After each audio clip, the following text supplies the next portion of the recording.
Les Canadiennes et les Canadiens sont invités à choisir l'un ou l'autre des partis fédéraux pour gérer les affaires du pays. Mesdames, Messieurs, bienvenue à l'émission Le Canada décide sur la télévision haïtienne de Montréal. Notre invitée en plateau, c'est Mme Emanuela Lambropoulos. Elle est candidate à sa succession dans la circonscription de Saint-Laurent. Très content de vous accueillir. Bonjour, vous allez bien? Oui, très bien, très content d'être parmi vous aujourd'hui. Est-ce que la santé va bien? La santé va bien. On sent le stress, mais c'est normal et ça va. Ça nous pousse à faire encore plus. Vous aviez 26 ans, Mme Lambropoulos, lorsque vous deveniez, on va dire, la plus jeune députée aux communes. Parlez-nous de cette expérience rapidement. Pardon? Parlez-nous de cette expérience. C'est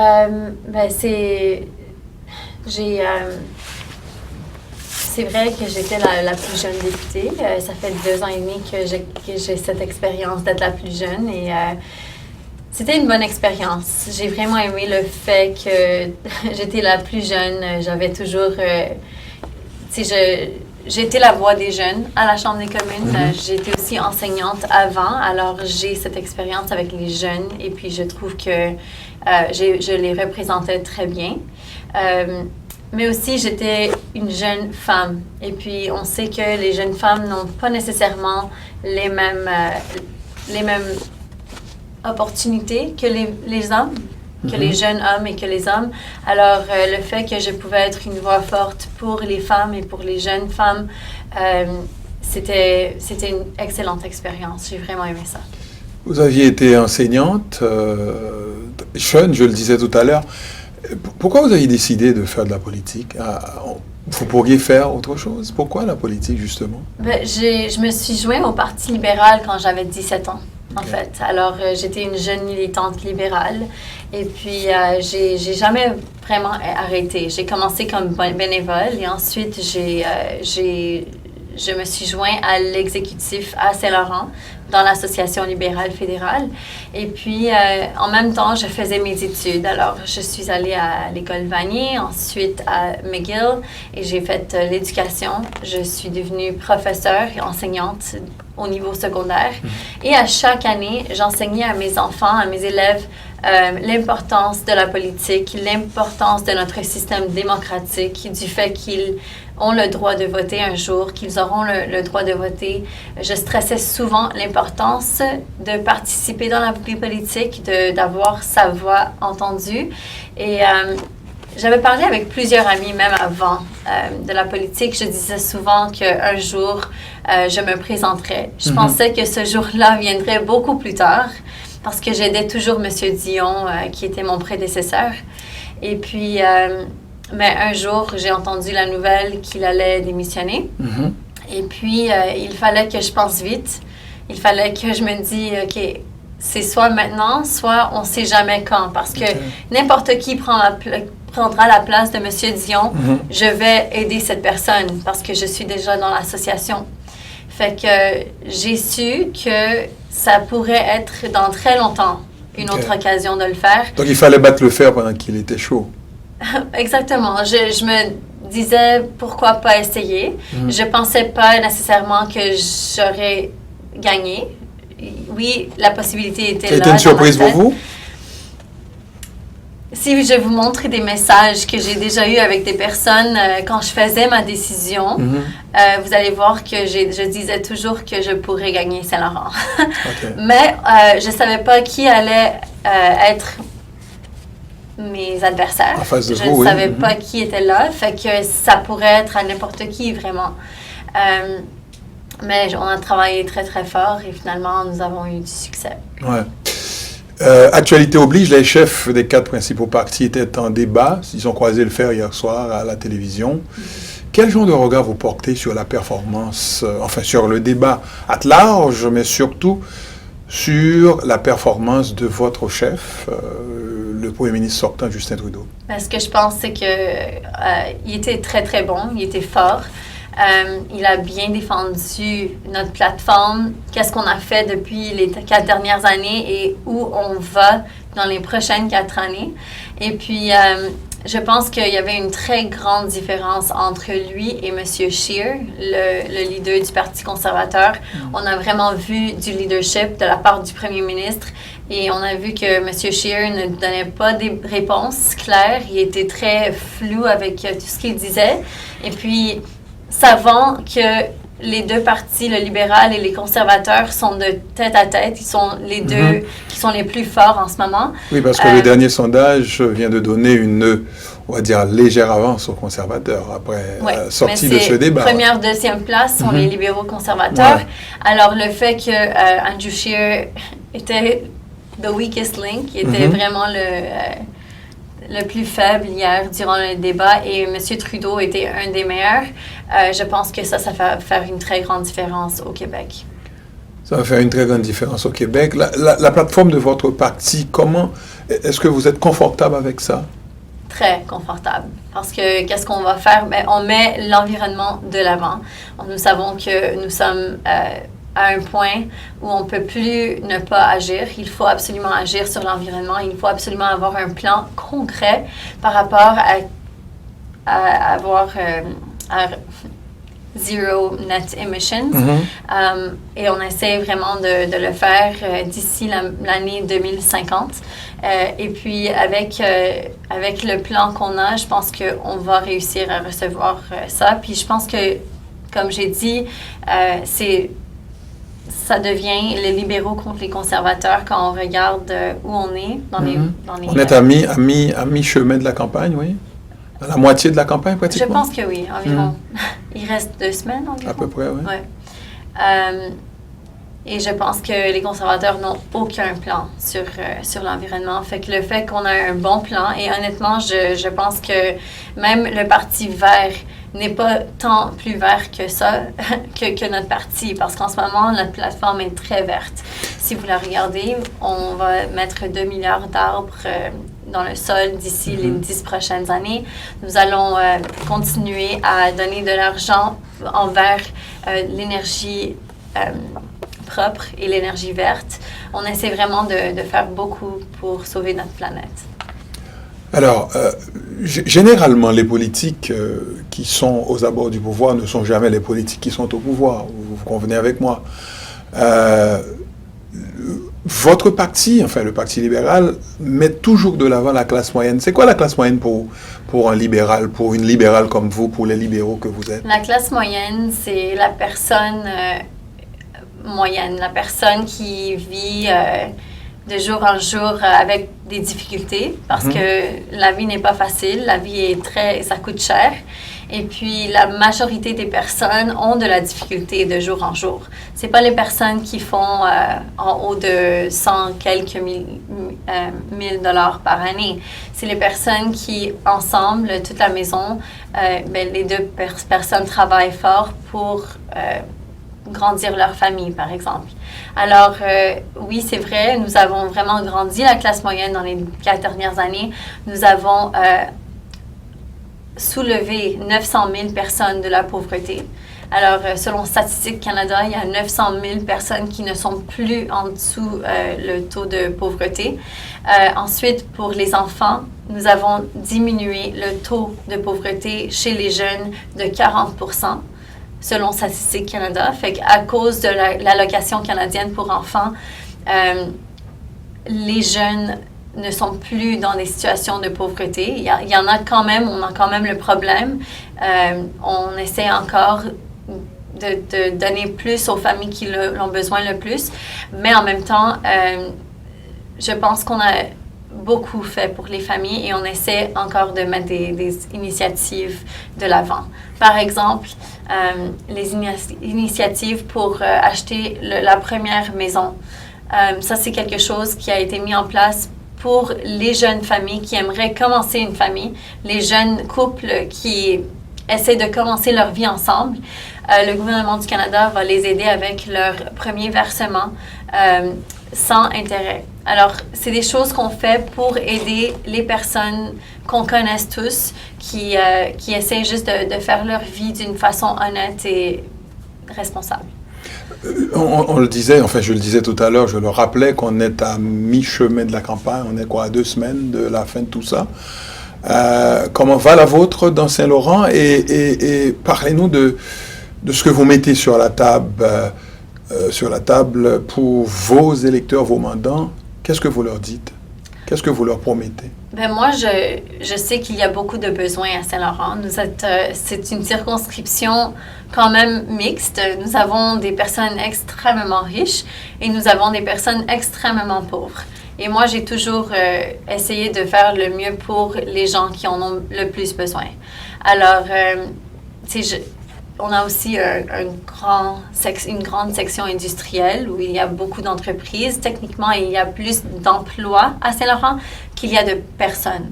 Alors, il faut prendre en compte ça aussi et on travaille de proche avec les entreprises pour qu'ils puissent ajouter des emplois à leur entreprise. Comme ça, plus de gens du comté travaillent.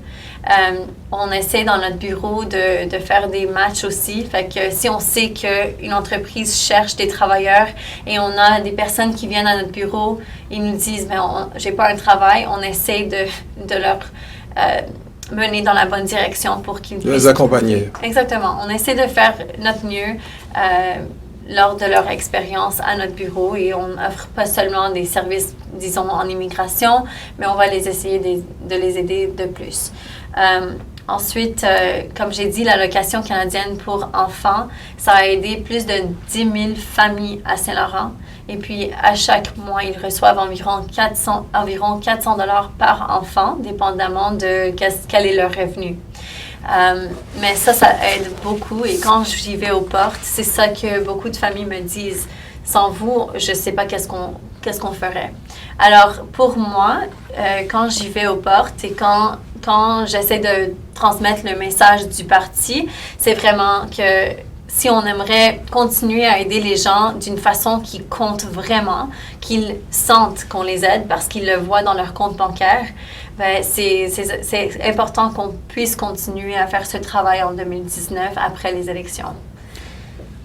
Votre adversaire conservateur dit que s'il est candidat, c'est parce qu'il est déçu. Donc, est motivé, sa candidature est motivée par sa déception relativement à la façon dont les affaires de la circonscription ont été gérées, j'imagine, sous votre mandature. Vous répondez quoi à cela? Je pense que si vous regardez ses vidéos, c'est tout ce qu'il a écrit. Je pense qu'il dit beaucoup de choses parce qu'il n'a pas vraiment une plateforme lui-même pour mettre de l'avant. Et je pense que c'est ça que les conservateurs font en général. Ils attaquent lorsqu'ils peuvent trouver quelque chose pour attaquer. Mais il était contre moi quand j'étais contre la loi 21. Il a dit qu'il ne fallait pas que je sois contre et que je parle contre parce que c'est au niveau québécois. Mais pour moi, je m'excuse, là, je représente beaucoup de personnes de différentes religions et puis je vais représenter bien les personnes dans mon comté. Fait que I'm going to stand up for what's right. Et je m'en fous de ce qu'il peut penser lui, mais je pense que les gens de Saint-Laurent ont vraiment apprécié qu'est-ce que j'ai dit lors des différentes... lorsque je parlais de cette loi. Okay. Même chose, je travaille de très proche avec tous les organismes communautaires dans le comté. Je pense que j'ai fait le tour de presque tout, puis j'ai essayé de vraiment leur offrir tous les services que le gouvernement du Canada peut les offrir. Et je pense que ça peut être intimidant d'être un candidat adversaire quand tu sais que la personne a vraiment été très proche avec les gens, était très proche avec les organismes communautaires et je pense qu'il va essayer de m'attaquer n'importe comment. Vous me parliez un peu plus tôt dans cet entretien des porte-à-porte que vous faites dans la circonscription. Lorsque vous croisez les gens, Madame Lambopoulos, sur votre passage pendant les porte-à-porte, qu'est-ce qu'ils vous disent? C'est quoi la préoccupation qui vous revienne le plus? Bien, il y a beaucoup de personnes qui me disent qu'on doit faire plus sur l'environnement, comme j'ai parlé déjà. Il y a beaucoup de personnes qui nous remercient grâce à l'allocation canadienne pour enfants. je vous dis pas ça parce que ça vient dans ma tête. Il y a beaucoup de personnes qu'on voit, qu'on aide, et ils nous disent, oui, on est très content avec tout ce que vous mettez de l'avant parce que ça aide notre famille personnellement. Et puis, la majorité, quand ils nous voient, ils disent, waouh, c'est la première fois qu'une députée vient à notre porte. Et puis, on est très surprise, puis on voit que tu fais un bon travail et on apprécie ce que tu fais. Fait que la majorité des gens ne vont pas être prêts avec une liste de choses, des plaintes. Ils disent souvent des plaintes au niveau municipal parce que pas tout le monde sait la différence entre les 3 niveaux de gouvernement. Fait que des fois, on reçoit des plaintes municipales. Je pense que c'est le numéro 1. C'est la plus grande plainte qu'on reçoit. Mais c'est normal. C'est parce que c'est les choses qui les touchent à tous les jours. Ils savent si leurs poubelles ont été ramassées. Ils savent si les neiges ont été déneigées, la neige a été déneigée. C'est vraiment... on entend un petit peu de tout, puis on n'a jamais arrêté de faire du porte-à-porte. J'ai gagné en 2017, et puis tout le long, durant l'hiver, tout l'été, j'ai continué à faire mon porte-à-porte, même si je n'étais pas en élection. Fait que j'ai entendu un peu de tout, mais c'est ça. Il y a quelques personnes qui m'ont dit qu'ils sont contre la légalisation de marijuana. Ça, c'était... les gens un petit peu plus vieux, peut-être de certaines communautés culturelles qui n'étaient pas d'accord avec ça. Mais en général, les gens sont très, très positifs aux portes. Vous dites que si vous êtes réélu, si vous redevenez député de Saint-Laurent, vous allez continuer à donner un coup de main aux organismes du quartier. C'est important pour vous, ça? Absolument, parce que c'est eux qui aident les gens qui ont le plus le besoin. Et puis à Saint-Laurent, vu qu'il y a une disparité entre les riches et les personnes moins riches, le revenu familial à Saint-Laurent est dans les cinquantaines, qui est normal, qui est bon, mais ça ne prend pas en compte le nombre de personnes qui vivent dans les situations de pauvreté. Et c'est à cause de Nouveau-Saint-Laurent, où c'est que des maisons dans les millions de dollars, qui augmentent ce taux. Fait que les organismes communautaires m'ont tous dit, on ne reçoit pas vraiment beaucoup d'argent du gouvernement du Québec parce que nous sommes au milieu, même si les besoins à Saint-Laurent sont beaucoup plus forts que qu'est-ce qui paraît à cause de le revenu moyen. Fait que quand tu entends ça, puis que tu sais et tu vois et tu fais du porte-à-porte dans des quartiers qui en ont besoin, puis tu vois combien de jeunes enfants peuvent être aidés par l'aide gouvernementale et par les organismes communautaires dans le quartier, c'est difficile de ne pas aller les aider et de faire ton mieux pour eux.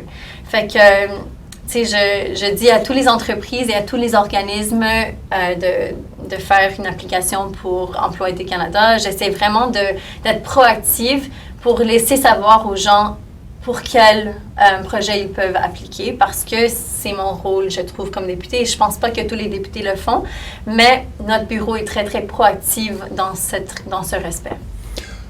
Il y a le dossier des jeunes, il y a le bien-être des aînés, il y a le bien-être des familles, l'environnement.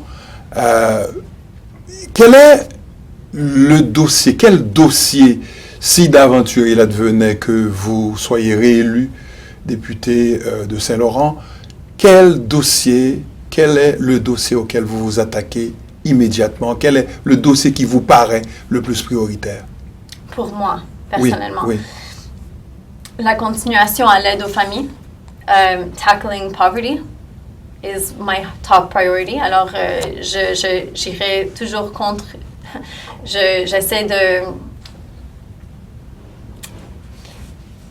Je fais mon mieux pour être une voix forte pour les familles qui l'ont le plus besoin. Je pense que c'est clair lors de notre entrevue que c'est mon priorité numéro 1. L'environnement aussi, on est vraiment passé le point. Puis les jeunes, comme je représente la jeunesse aussi, les jeunes veulent qu'on va de l'avant avec des politiques environnementaux qui vont changer le Canada, qui vont changer la façon qu'on agit, qu'on fait et qu'on vit ici au Canada. Fait que l'environnement, les familles de la classe moyenne est vraiment abolir la pauvreté. Je sais que c'est très grand, it's a very big task, mais on essaie de faire notre mieux et puis je pousserai vraiment notre gouvernement de faire encore plus. Et puis, ce sont les deux choses les plus grandes et les plus importantes pour moi. Vous savez que les libéraux avaient déjà promis, sous Jean Chrétien, d'éliminer la pauvreté. Ça n'a pas été fait. C'est pas facile d'éliminer la pauvreté complètement. Surtout au niveau des enfants. Oui. Mais on a quand même diminué ce taux par 40%, puis ça, c'est extrêmement... je dirais qu'il n'y a aucun autre gouvernement qui a pu faire ça. Fait que je pense qu'on est de la bonne voie, c'est clair. Et on continuera le travail. Et puis, je pense que si on est donné un autre 4 ans, on va diminuer ce taux encore plus. On va faire une mise en situation. Je suis par exemple un électeur du comté de Saint-Laurent. Je vous croise, Madame Lambropoulos. Et je vous dis de me donner 5 bonnes raisons pour lesquelles je devrais, le 21 octobre prochain, vous accorder mon vote. Quelles sont-elles, ces 5 raisons?